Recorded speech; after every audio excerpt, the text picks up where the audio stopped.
Muy buenas tardes, queridos amigos de este programa que hemos iniciado, obviamente, con el apoyo de la periodista Hilda González y de su plataforma Voces por Media Calle, que en el caso mío hemos titulado esta hora Historia o a la historia por media calle, donde hacemos comentarios históricos de lo pasado y también de lo presente, que a veces es más difícil hacer historia del presente, pero podemos hacer reflexiones que tienen que ver con la historia inmediata, con esa historia que estamos viviendo, con esa historia que estamos haciendo de muchas maneras todos los costarricenses.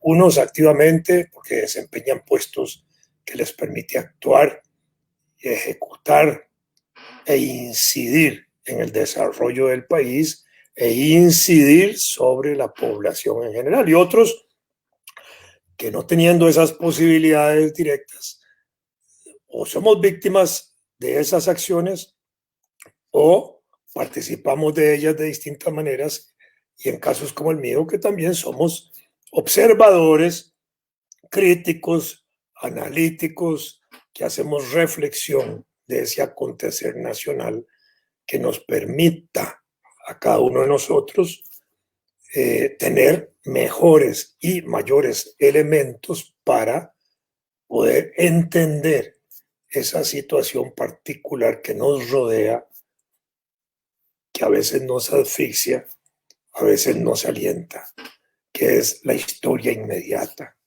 Cuando hablamos de historia, a veces vemos grandes periodos: la Edad Media, la Edad Moderna, la Edad Contemporánea, la Edad Antigua, el mundo primitivo.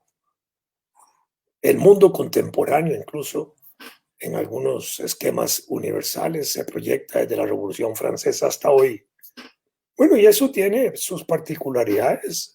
Se ha dividido también ese mundo contemporáneo en el siglo XVIII, en el siglo XIX, siglo XX. Podríamos dividirlo también en este siglo XXI que estamos impulsando.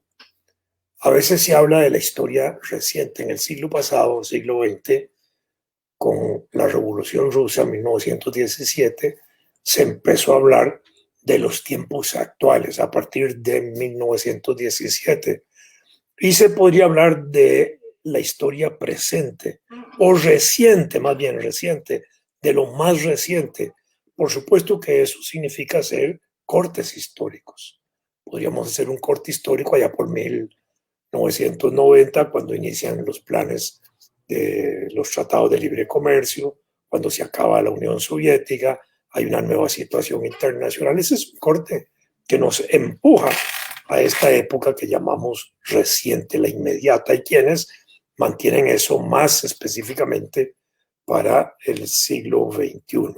Y dentro del siglo XXI se podrían hacer hasta conceptos para tratar de definir etapas o etapitas de estos 20 años que han transcurrido. Pues bien, en la historia de Costa Rica, nuestra, podemos hablar de la historia reciente, esa historia que se ha ido formando desde 1990, con grandes partidos políticos, con procesos electorales muy fuertes.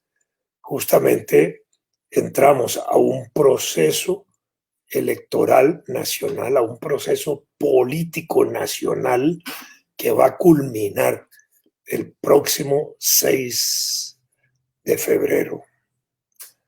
Perdón, el próximo 3 de febrero del próximo año, que cae el primer domingo de febrero. De acuerdo a la Constitución política, las elecciones deben hacerse cada 4 años, el primer domingo de febrero de ese respectivo año. El próximo año será 3 de febrero del año 22.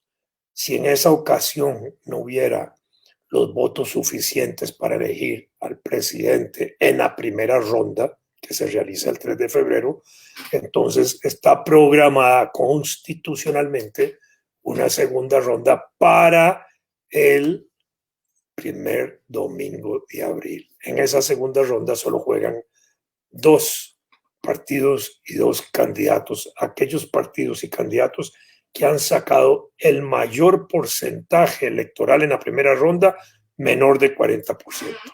Porque si alguien saca el 40% de votos, ahí juega la posibilidad de elección entre los que saquen más de 40%. El que tenga más porcentaje es naturalmente el candidato electo. Para el caso costarricense, nosotros tenemos el Tribunal Supremo de Elecciones, que es una figura, una institución que surgió en 1946 al impulso de los comunistas.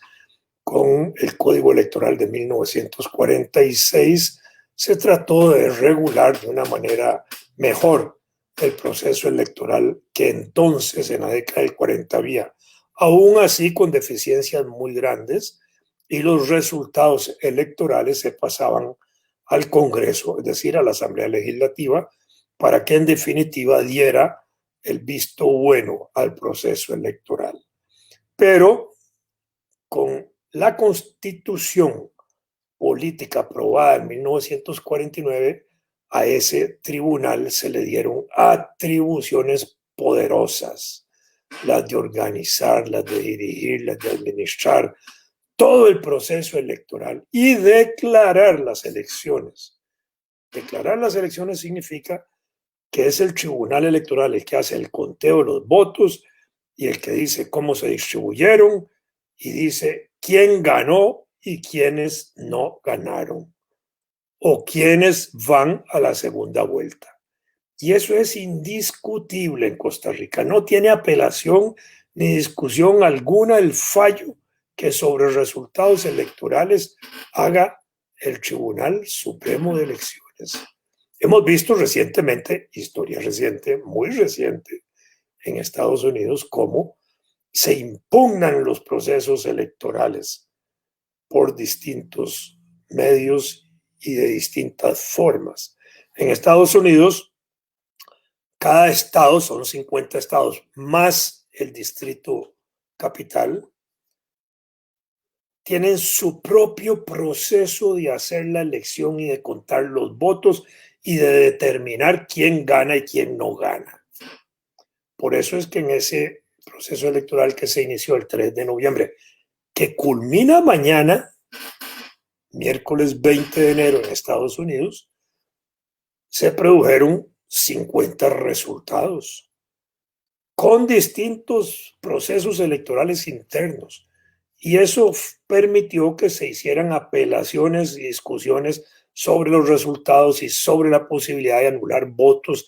Y finalmente eso podía llegar a cortes de justicia de los estados y a la Corte Federal, a la Suprema Corte de los Estados Unidos. Y más de 60 pleitos hubo alrededor del 3 de noviembre hasta el 6 de enero pasado, cuando se impugnaron procesos y el 5 de enero, perdón, el mismo Congreso Nacional de Estados Unidos, la Cámara de Diputados, tenía que recibir los informes de esos 50 estados para homologarlos y declarar sobre la mayoría de los votos y de los votos electorales del Consejo Electoral, quién era el ganador de ese proceso. Y ese día todavía se pasó, ese día generó una violencia extrema movilizada por el presidente Trump para impugnar e invalidar, desconocer o no reconocer el resultado electoral y darle ánimo a Trump y a los trumpistas de que ese proceso había sido fraudulento y se trataba de inmovilizar al Parlamento norteamericano para que no hiciera la declaración. Finalmente, el bochorno que se produjo condujo a hacer la declaración como debía ser, y mañana miércoles 20 el nuevo presidente Joe Biden y su vicepresidenta Kamala Harris asumen la vicepresidencia y la presidencia de los Estados Unidos en medio de un espectáculo horrendo donde hay más soldados hoy en Washington que los que tiene Estados Unidos en Afganistán y en Irak. Solo pensemos en que hay casi 30,000 soldados, que Washington, la capital de los Estados Unidos, está militarizada, que Washington hoy casi se puede decir que está en estado de sitio, y que a Trump, a los trumpistas, por ese motivo, se les tiene más en categoría más peligrosa que a los talibanes o a los islamistas de esos lados. Es decir, hoy son figuras absolutamente negativas en el interior de Estados Unidos y tienen un carácter casi de terroristas, ¿verdad? No hay condiciones para la salida de Trump. A Trump se le vence el plazo de su gobierno mañana al mediodía. A esta hora, técnicamente está dejando la Casa Blanca, aparentemente la va a dejar a las 9 de la mañana, para viajar a la Florida, donde tiene su casa principal, y todavía lo hace en condición de presidente de los Estados Unidos, porque deja de serlo hasta el mediodía. Entonces, cuando llegue a la Florida, le hacen toda la ceremonia oficial que le hacen al presidente de los Estados Unidos cuando llega a un lugar. Lo reciben oficialmente, le ponen las custodias, los carros de caravanas, toda la bulla que hace el avión presidencial, por supuesto que tiene el presidente allá. Entonces él está haciendo su salida de Washington en tiempo todavía en que él es presidente, para que ser recibido en la Florida como presidente, aunque sea saliente y echado, de los Estados Unidos, pero va a ser recibido, obviamente, como el presidente que todavía sigue siendo hasta mañana al mediodía. Bochornosamente, no se quedó en Washington como es lo usual, como es lo decoroso, como es lo decente y como es lo políticamente protocolario, que un presidente que sale participe de la ceremonia donde el otro presidente entra. En Washington eso era tradicional. Mañana esa tradición se rompe. Se rompe también en Estados Unidos el que no haya público abundante en el escenario del Congreso y el espacio que hay entre el Congreso y la Casa Blanca, que es un espacio bellísimo de parques, y donde se reunía toda la población que quería ir a ver el traspaso y acompañar al presidente nuevo en una caminata que hacía tradicionalmente del Congreso a la Casa Blanca en una línea casi recta o recta. Bueno, eso mañana no se va a ver, o tal vez lo veamos, pero virtualmente, es decir, van a hacer el desfile virtual con unos cuantos acompañantes simbólicos muy bien escogidos, muy bien seleccionados, sobre todo muy bien registrados. Mañana ese acto de posesión empieza alrededor de las 11 de la mañana y todas las televisoras del mundo van a estar pegadas a él. Todas las de Estados Unidos, excepto las que estaban con Donald Trump, probablemente estarán pegadas a esa ceremonia, avalándola, confirmándola, dándole la importancia que tiene y sobre todo consolidándola en la conciencia ciudadana de los Estados Unidos, que hoy es un país fragmentado, dividido. Son estados divididos. Los millones de votantes que lo hicieron por Trump son fanáticos, son gente que alrededor de, son 74, 75 millones de gente que votó por él, y se calcula que alrededor de un 80% de todos esos creen en lo que Trump decía. Es decir, que si había fraude, era fraude. Que si había que detener el fraude, había que detenerlo, y por eso había que ir al Congreso a presionar. Así funcionó eso. Entonces eso quedó fragmentado. Por supuesto que de los sucesos de ese día a hoy, pues han operado los mecanismos contra Trump contra ese acto bochornoso que sucedió y de alguna manera lo ha debilitado, pero eso no le ha quitado, digamos, su presencia y la importancia que ha tenido todavía esta mañana al mediodía. Bueno, eso es de Estados Unidos. Nuestras elecciones no son como esas. No hemos tenido situaciones bochornosas como esas desde 1949 hasta hoy. Digo 49 porque en el año 49 o en el 48 hubo incluso una elección para elegir la Asamblea Nacional Constituyente y en el 49 también hubo una elección para elegir diputados, para darle diputados al gobierno de Otilio Ulate Blanco, que iniciaba justamente el 7 de noviembre de 1949. Entonces hubo dos elecciones ahí, reguladas obviamente por el Tribunal Electoral, que ya existía desde 1946, pero no tenía todavía las atribuciones que le dio la Constitución Política del 49, pero ya en marcha y en buena marcha, hay que decirlo, ya las tenía. Así empezó nuestra Segunda República, como simbólicamente la llamó don Pepe Figueres. Desde esa época para hasta hoy hemos tenido 9 y 6, 15, 17 procesos electorales nacionales desde el 53 hasta hoy, desde 1953 hasta hoy. Todos organizados por el Tribunal Supremo de Elecciones.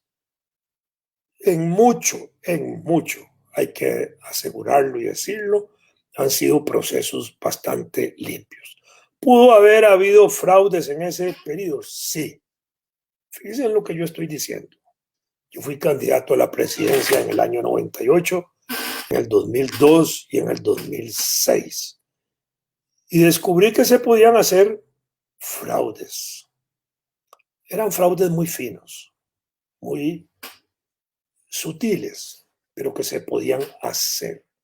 ¿Cómo se podían hacer? Todavía en el 98 esos mecanismos existían, después se mejoró para que eso casi ya no exista. Sucedía lo siguiente: en el proceso electoral, los partidos se inscriben, los partidos ponen sus candidatos, cuando ya está en marcha el proceso electoral, se invita a los partidos para que nombren miembros de mesa, porque el proceso electoral del control de las mesas electorales es un control del pueblo, de los partidos políticos con sus ciudadanos, controlando las mesas, con delegados de mesa, para contar ahí todos los miembros de los partidos políticos los votos. Anular votos y hay que anularlos, ¿verdad? Y validar lo que haya que validar. Así es como funciona. En el año 98, siendo yo candidato a la presidencia del partido Fuerza Democrática, se nos acercaron representantes del Partido Liberación y representantes de la Unidad Social Cristiana a ofrecernos miembros de mesa.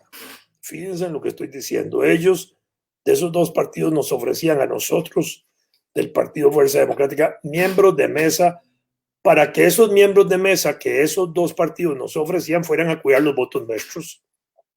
¿Quién podía creer eso? Ahí yo me iluminé, entendí que esa era una forma de hacer fraudes. ¿Por qué? Porque si nosotros, en el caso de Fuerza Democrática, que no lo aceptamos, hubiéramos aceptado esos miembros de mesa, le damos más posibilidades a esos dos partidos para que tengan más miembros de mesa ellos, a nombre de otros partidos, por supuesto, pero son de ellos, eran ofrecidos por ellos. Y eso lo hacían con todos los partidos. Algunos partidos cayeron en la trampa de aceptarlos. ¿Por qué? Porque a la hora del juego electoral en Costa Rica, los partidos tratan de hacerse grandes, de presentarse como grandes, de hacer una imagen de que son grandotes, aunque sean chiquititos. Y entonces una forma de aparentar eso es inscribiendo miembros de mesa, ojalá en todas las mesas electorales. Son miles miles, más de 8,000 mesas electorales, a veces entre 6,000 y 8,000, porque eso varía, eso es un juego también político en el país. Yo puedo explicar algo de eso. Entonces, en ese sentido, cuando termina el proceso electoral y hay que contar los votos, los únicos que participan de esa cuenta son los miembros de mesa y se cierra el aula y no puede haber nadie más. Y si en una mesa electoral hay representantes solo de un partido, aunque estén a nombre de otros partidos, ellos pueden anular votos. Tal vez introducir votos no, porque puede ser peligroso. Antes era con huella digital, ahora es marcando con una X, eso se puede hacer. Pero introducir votos siempre puede ser una dificultad, mientras que anularlos es relativamente más fácil y entonces se le da ventaja a un partido sobre otros. Esa era la forma de hacer fraudes. Fraudes todavía en el año 98, en el 2002, en el 2006. Para el 2006, en virtud de esto y de cosas que yo denunciaba en esos otros dos procesos electorales sobre esa práctica, el Tribunal Electoral empezó a nombrar delegados oficiales del tribunal y los paga. Les pagaba una cifra cómoda para un día de trabajo, cerca de 40,000 colones, 50,000, por estar todo el día ahí clavados en las mesas, con la ventaja de que eran entrenados por el tribunal para que ayudaran en cualquier asunto del proceso electoral en marcha, pero no sustituían a los delegados de mesa, que son los que tienen el control del proceso electoral en sus manos y el conteo de votos, aunque tengan ahí los vigilantes del tribunal, pero ellos son los que tienen la palabra. Bueno, eso sigue teniendo fuerza, una fuerza institucional muy importante. Entonces, en el proceso electoral, el tribunal, nosotros tenemos como país una división administrativa, provincias, cantones y distritos, ¿verdad? Y el tribunal, para efectos electorales, hace unos llamados distritos electorales, que son más que los distritos administrativos. Si nosotros tenemos 485 distritos administrativos distribuidos en todas las 7 provincias y en los 82 cantones, los distritos electorales pueden ser 800 o 1,000, depende cómo el tribunal lo disponga y también cómo se le solicite al tribunal. Ahora voy a ver algunos detalles de esos. Entonces, eso significa que se amplían las posibilidades de hacer más mesas receptoras con más juntas y eso obliga a tener más representantes en las mesas controlando los votos. ¿Y quiénes tienen la mayor posibilidad de tener la mayor cantidad de representantes en las mesas? Los partidos grandes.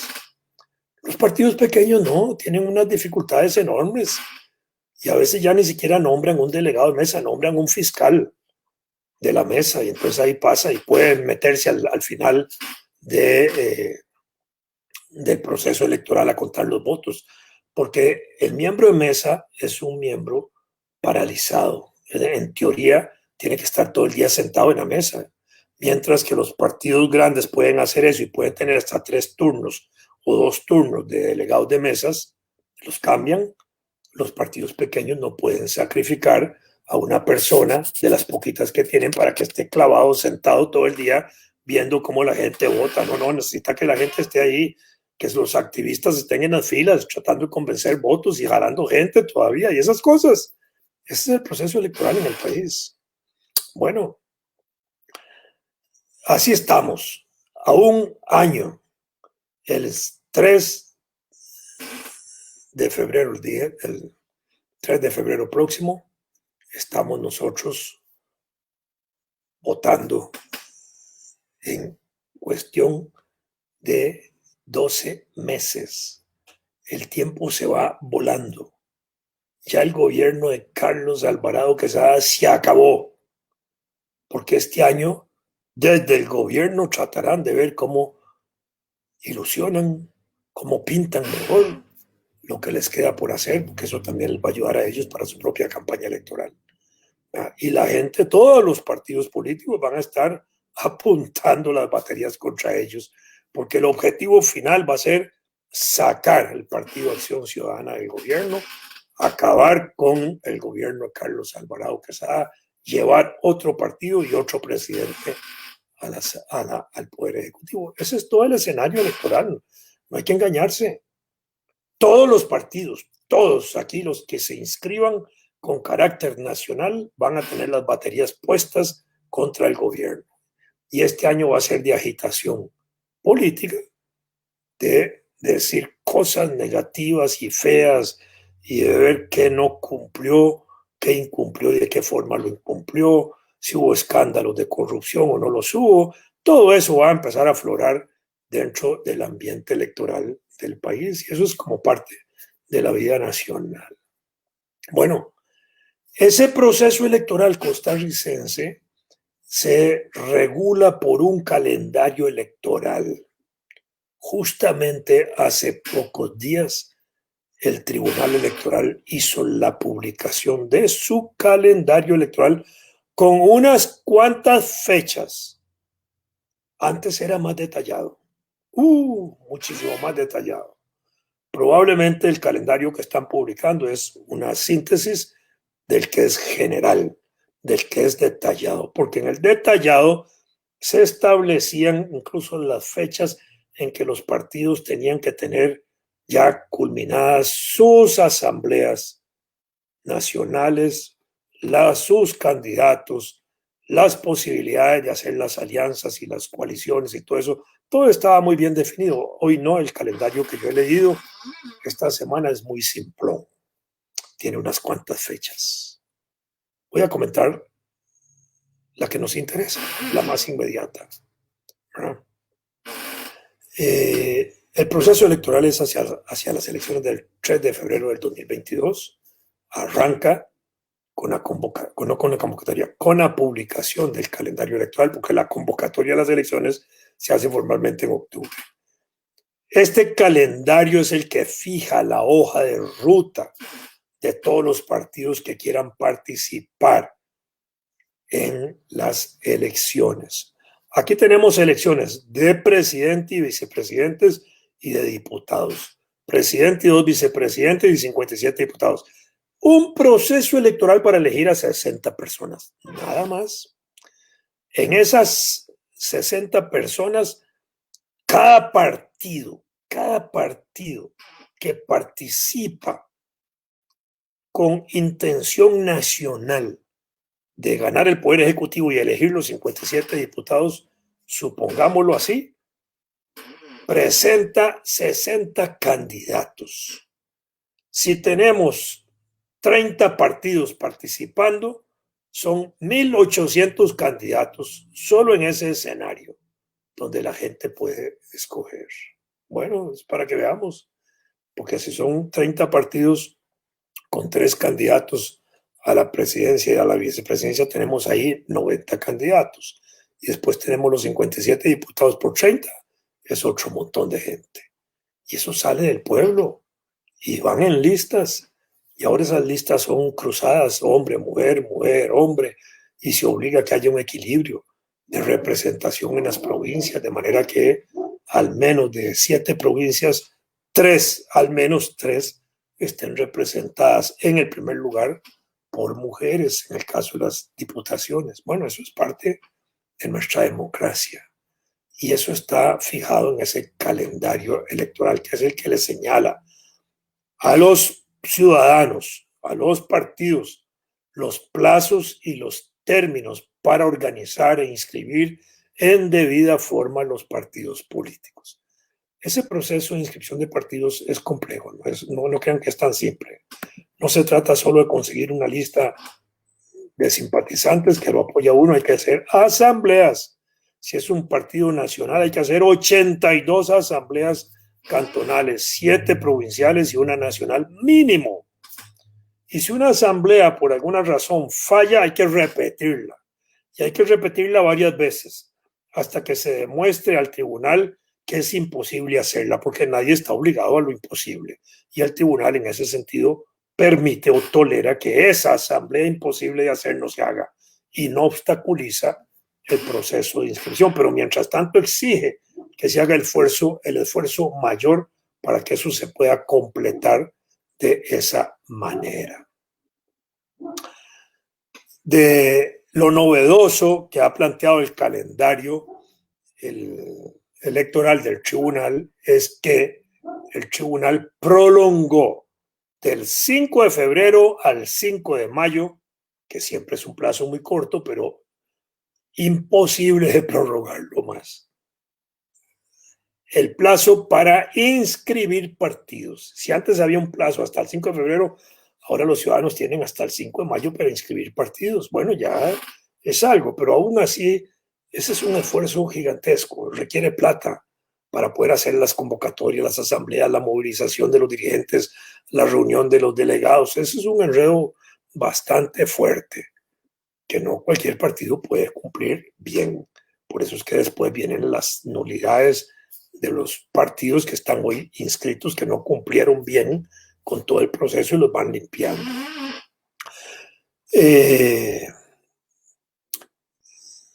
Para mí, digamos, quienes han estado interesados en participar en el próximo proceso electoral debieron, desde el año pasado, estar trabajando en eso.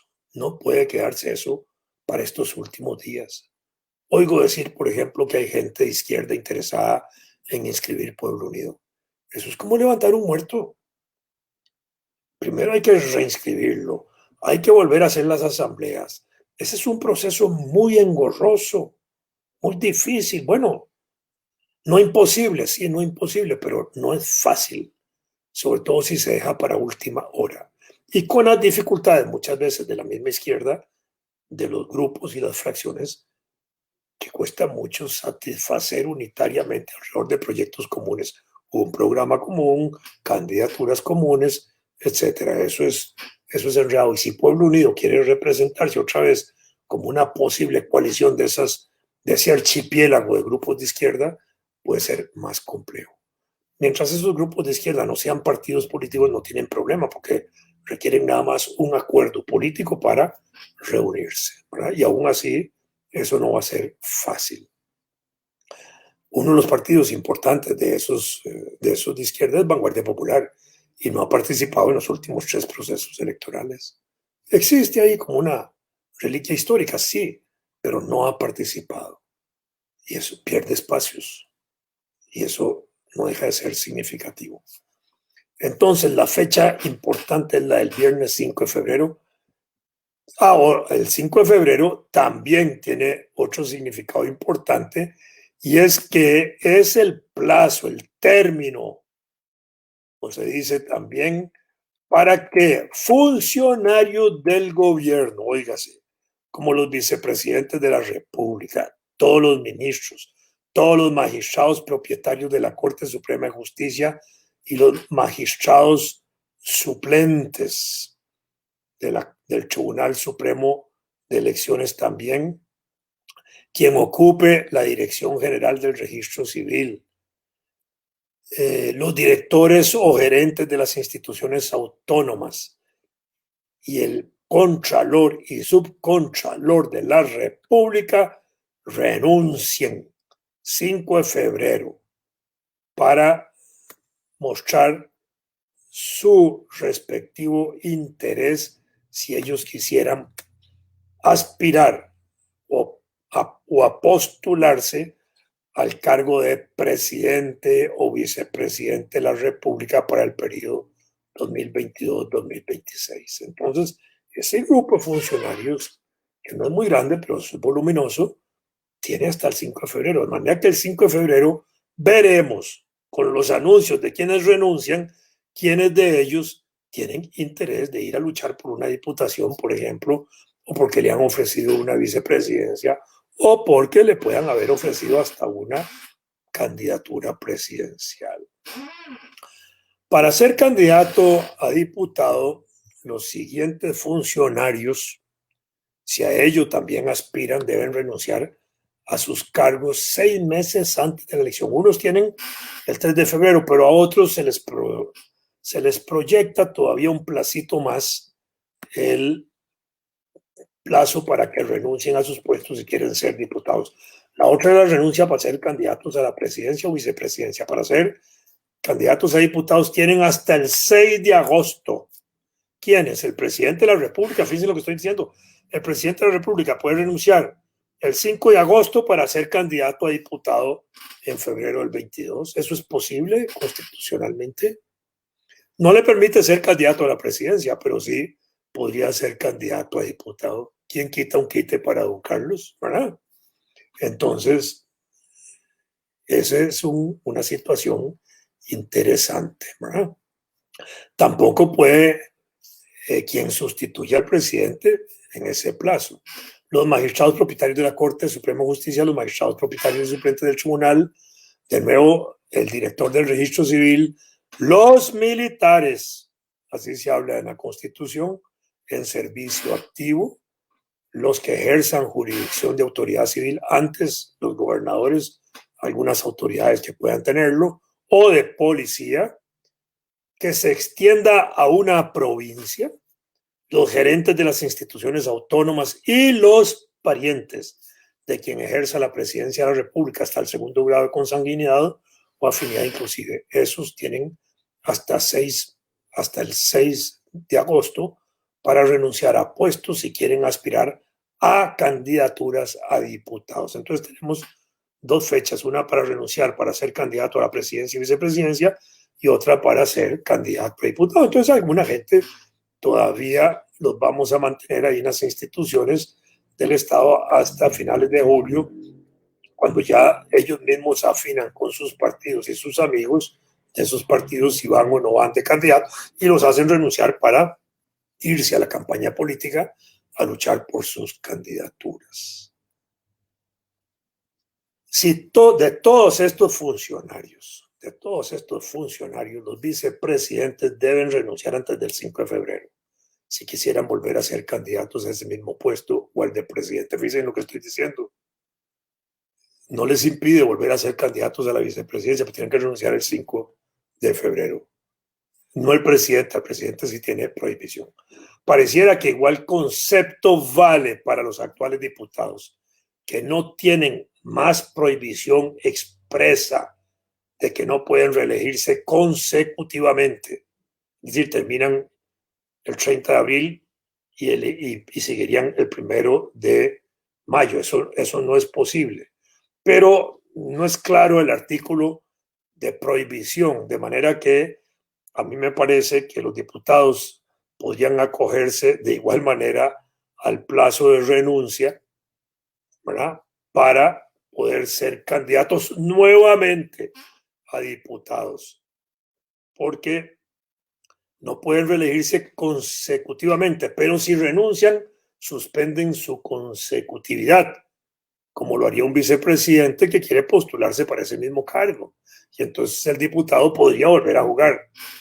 Pongamos un ejemplo. Por supuesto que es difícil que eso suceda, que Villalta del Frente Amplio se le ocurriera volver a aspirar a continuar en asamblea. Entonces renuncia, se mete a la campaña electoral, vuelve a ser candidato y puede volver a quedar electo, para ponerlo de esa forma.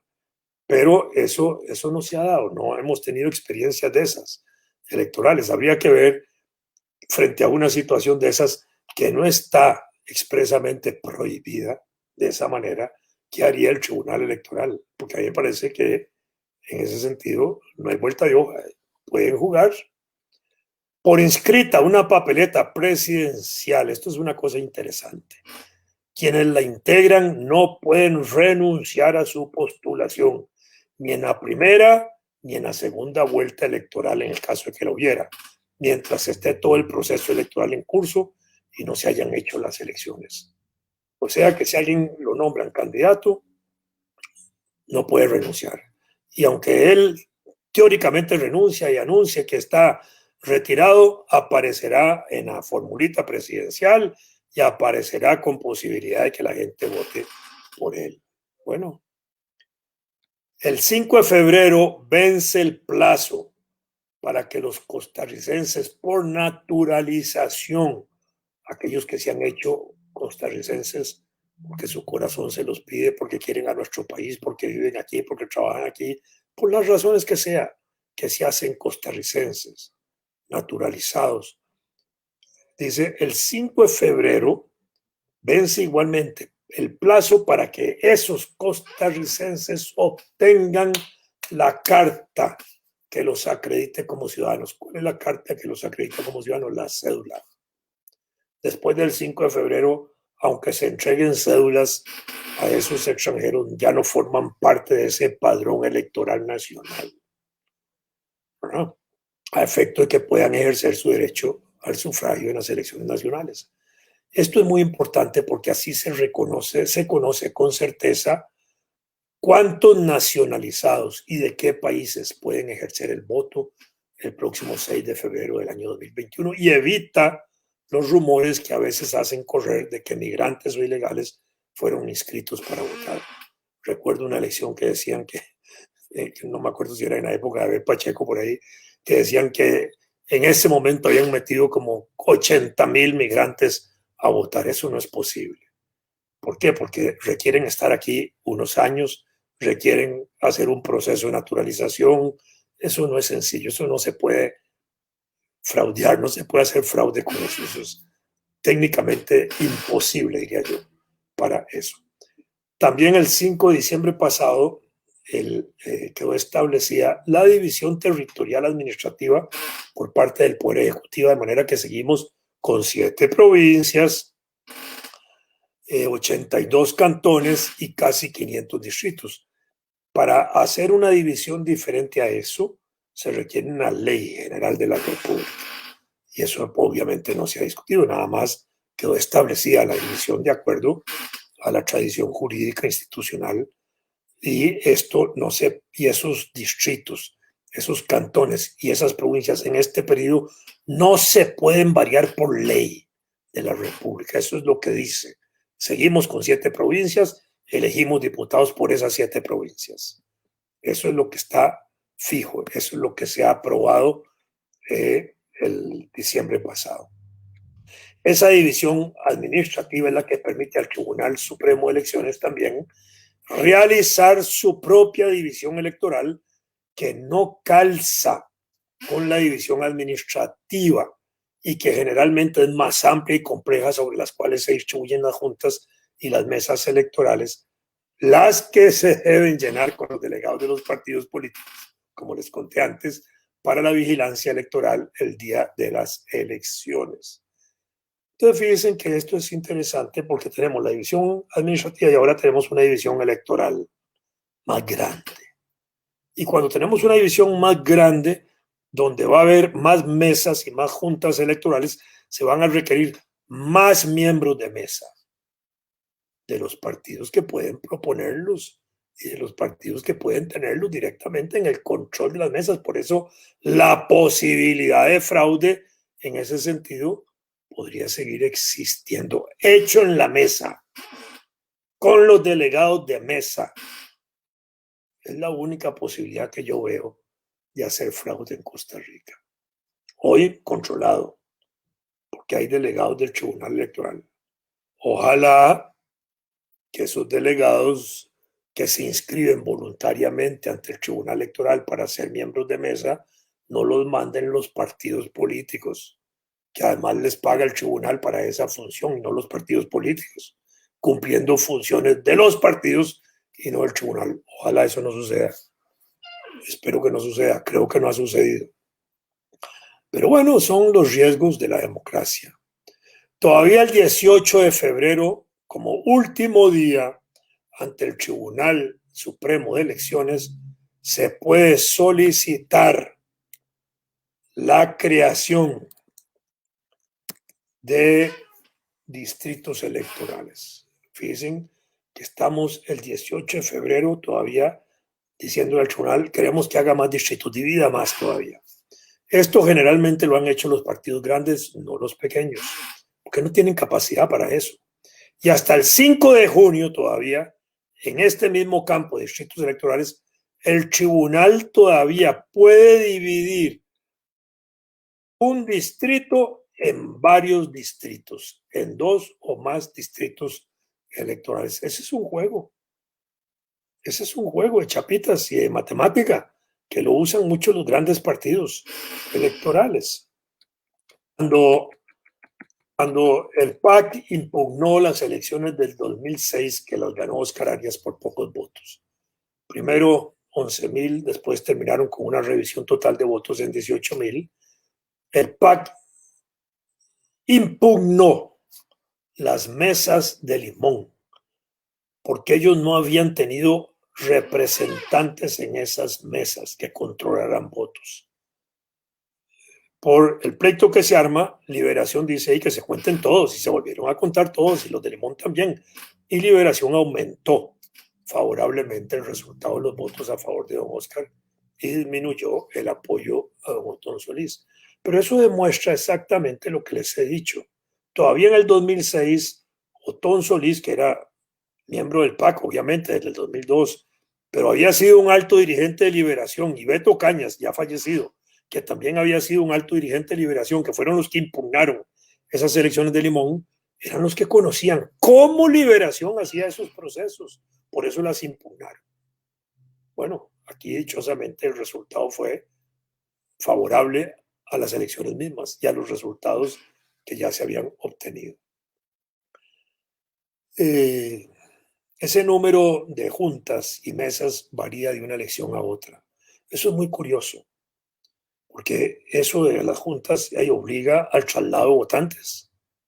Y eso tiene que ver con capacidad económica de los partidos, si tienen buses, si tienen medios, si esto, lo otro, si le ponen más cerca a la mesa al votante o se la ponen más largo para que vaya a votar. Esa es una maniobra político-electoral que se puede hacer de esa forma.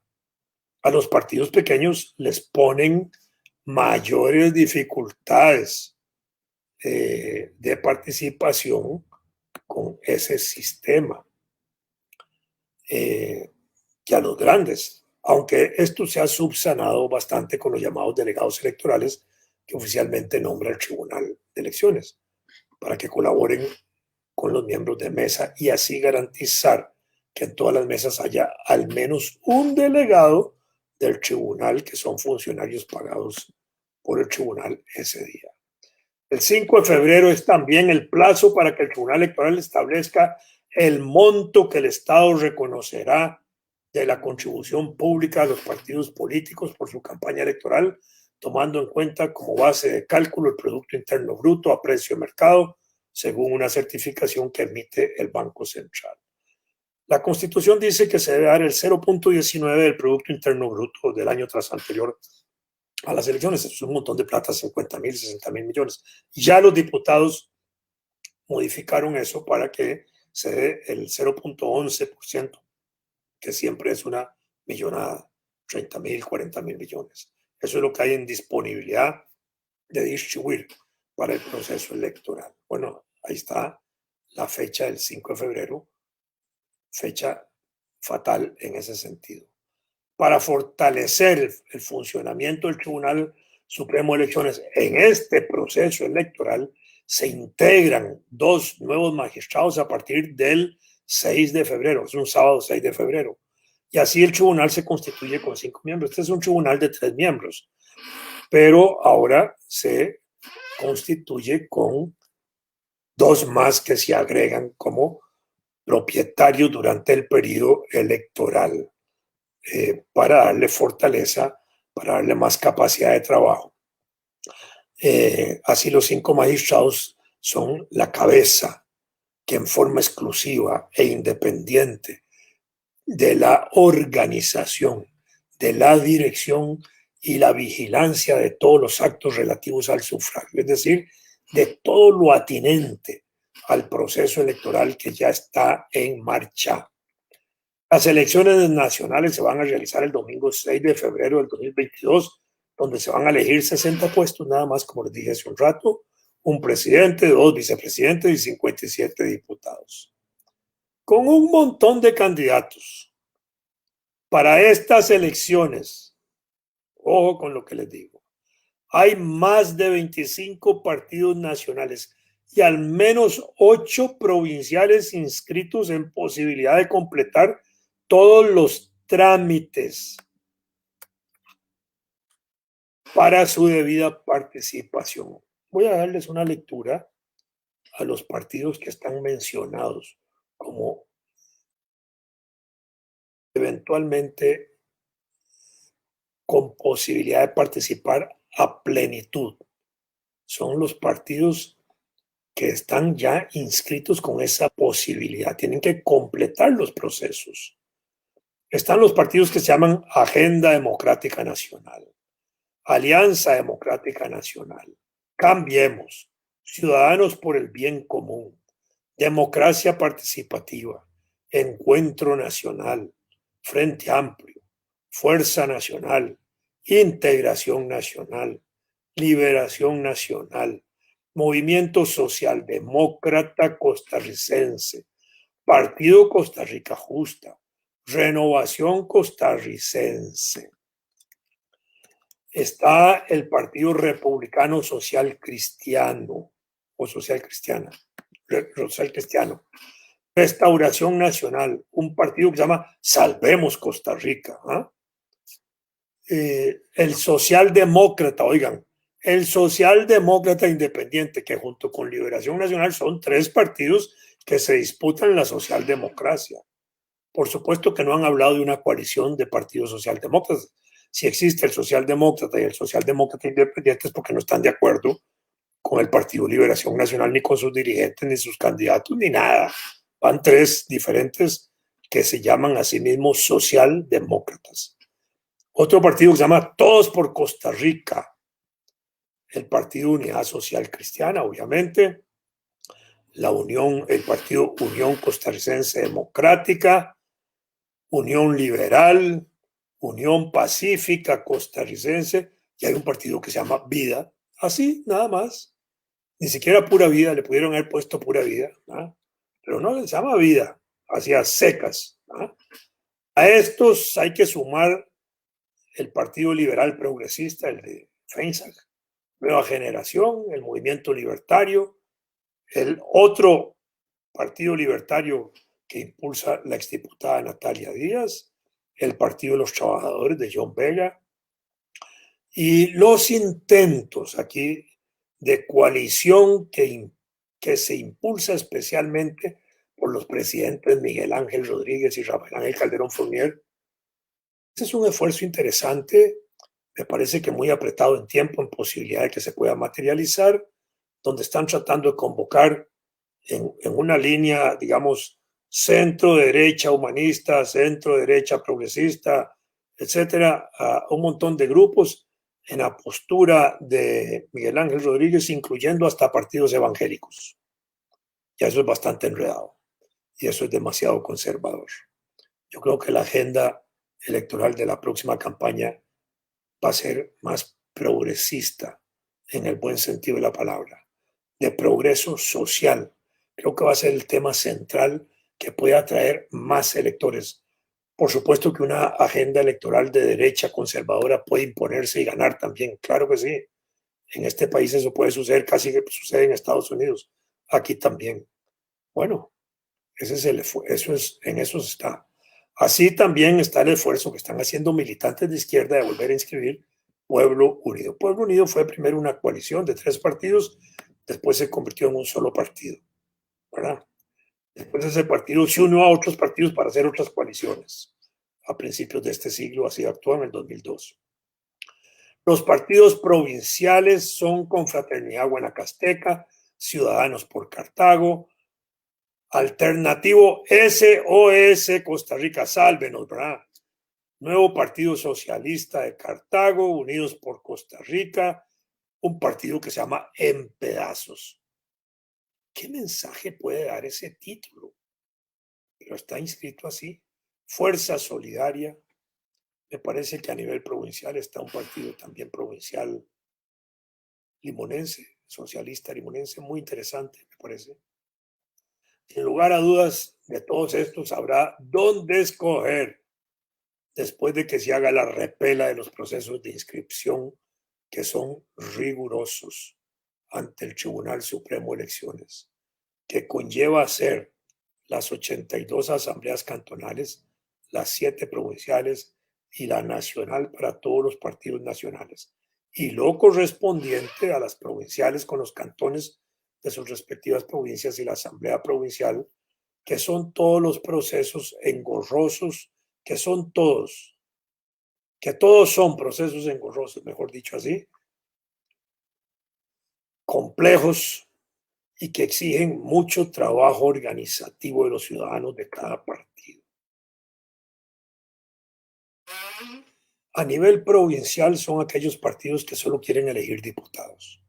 Pueden participar con una sola plancha de diputados, ¿verdad?, como una expresión provincial, y pueden participar con planchas eh, en varias provincias, porque un partido provincial puede ser provincial de una o de varias provincias.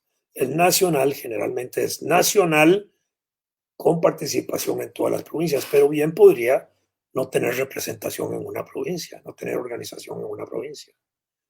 Hay una situación súper extraña, rarísima, esotérica desde el punto de vista electoral en el país. En las elecciones del 2006 participó Rescate Nacional, un partido que lo habían fundado maestros, postulando a Álvaro Montero Mejía como candidato a la presidencia. Presentaron todos los papeles. En el proceso de inscripción, ese proceso que es engorroso y complejo, les anularon todas las candidaturas de diputado y hasta la de los dos vicepresidentes. Y solo quedó la figura del doctor Álvaro Montero Mejía.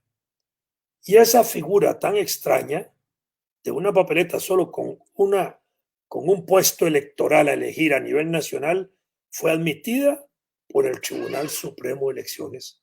Y en esa elección participó el doctor Álvaro Montero Mejía, solo él, candidato a la presidencia, sin vicepresidentes y sin diputados. Eso, ¿qué quiso decir el Tribunal Electoral cuando hizo eso? Debió haber anulado todo el partido en esas condiciones.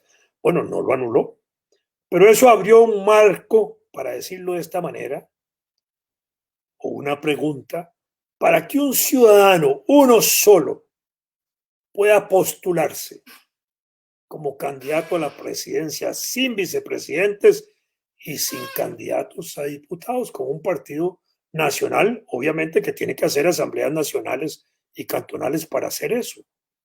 Y si ese antecedente está ahí metido, quedó abierta esa puerta para que eso pueda suceder. Claro que esto es como de la Luna, de Marte, de Saturno, de cualquier otro planeta, pero no de la Tierra. Pero bueno, aquí se abrió una puerta para que ese tipo de postulaciones puedan darse. En mi opinión, ahí en aquella época el tribunal hizo una maniobra para perjudicar a los partidos pequeños, manteniendo un partido pequeño de una persona reconocida y destacada como el doctor Montero. Pero así fue. Entonces está abierta la puerta, está abierta por las elecciones del 2006 para que una sola persona aspire al único puesto importante del país, que es la presidencia de la República, sin candidatos a la vicepresidencia y sin candidatos a diputados. Por supuesto que para ser ese líder hay que tener un imán nacional extraordinario, porque no tiene gente que le trabaje en las provincias, no tiene gente que le trabaje en los cantones, no jala nada. Entonces cuesta mucho en esas condiciones desarrollar, por más líder que se pueda hacer y por más emocionalmente líder que se reconozca a alguien, no produce efectos reales. Pero así sucedió en el 2006 y quedó abierta esa puertita electoral en el país para que esto pueda repetirse. Eso me parece a mí. Por supuesto, estoy seguro que el tribunal hoy no va a admitir ese tipo de cosas, pero eso puede suceder y está en posibilidad de que eso suceda. ¿Por qué? Porque puede suceder lo mismo, que le anulen todas las papeletas de diputados y hasta las dos vicepresidencias a alguno de esos partidos que están en proceso de inscripción y repiten la figura, la imagen de aquella elección del 2006 en ese sentido. Cuando un partido convoca sus asambleas, especialmente la nacional, que es compleja, debe asegurar la gente que está al frente de ese partido que todos los delegados lleguen. Y como se convocan generalmente para un sábado o un domingo, y generalmente para un domingo, hay que asegurar que en el espacio donde se van a hacer esas asambleas, que usualmente se usan auditorios grandes u hoteles que se contratan, si son hoteles hay que contratar habitaciones para que lleguen los delegados de fuera de las provincias y asegurar que estén ahí para la elección del día siguiente, para la Asamblea Nacional, para darle quórum, porque a veces la gente sale el mismo día y pueden suceder atrasos de carretera, accidentes, etcétera, y entonces no se llegan los quórum. Ahí los partidos grandes han fallado en el quórum, a pesar de la experiencia que tienen grandota de hacer este tipo de actividades, y fallan. Bueno, entonces con más razón eso tiene que hacerse a nivel provincial, debe asegurar algo parecido, y eso no es sencillo, y todo eso también cuesta plata. Las elecciones atraen, apasionan, son inevitables para públicos y pueblos electoreros como el costarricense y electorales. Porque aquí todo lo que es elección a la gente le encanta. Por más que hablen mal de la política, por más que hablen de los políticos, de los partidos políticos, de las instituciones políticas en general, la gente sigue confiando en dirigentes políticos, en partidos políticos, y se apunta para participar en esos procesos electorales. Esas personas, todavía los márgenes de abstencionismo nuestros, que en los últimos procesos electorales desde el 2002 o el 98 para acá, han aumentado sobre el 30% y se han ido rebajando hasta el 32%, son tendenciales a que se mantengan allí. Yo soy de la idea, por experiencia propia de haber participado en campañas electorales, de que quienes no participan votando en el proceso electoral es porque aceptan cualquier resultado de cualquier partido y a cualquier candidato que gane. El que rechaza todo es el que va a las urnas y ahí anula el voto o vota en blanco, manifestando de esa forma que ninguna de sus miembros de las mesas, de las papeletas, le simpatiza o está de acuerdo con ellos. Lamentablemente en Costa Rica ese voto en blanco o ese voto nulo en urnas no se toma en cuenta para los efectos de la cuantificación de votos válidamente emitidos, porque un voto válidamente emitido es aquel voto que también ejerce una persona diciendo no me gusta ninguno de estos partidos ni ninguno de estos candidatos y anula el voto. Eso es un voto válido, tiene que tomarse en cuenta. Por supuesto que eso le pone dificultad a sacar el 40% de los votos para elegir presidente, pero deberíamos avanzar para establecer esa casilla, porque además permite organizar gente para no votar. Si alguien está inconforme de manera total, puede llamar a no votar al partido de los no votantes por los otros partidos. No es que no votan por el no voto, votan por el no voto, por anular el voto o por votar en blanco, pero tienen que ir a ejercer el voto. Bueno, a partir de hoy, durante el resto del año, hasta el primer domingo de febrero y hasta el primer domingo de abril, si es del caso, y hasta el 8 de mayo del próximo año, cuando se instale el nuevo gobierno, le vamos a seguir llevando el pulso a este proceso electoral en este programa de vez en cuando. No es que todos los martes vamos a hablar de elecciones nacionales. Hablaremos de ellas cuando nos produzca alguna idea que queramos comentar o porque entendamos que es importante ir aclarando procesos para que la gente tenga, y ustedes, los amigos de este programa, tengan mayores elementos para poder tomar sus propias decisiones. Muy buenas tardes y muchas gracias por haberme acompañado durante esta hora.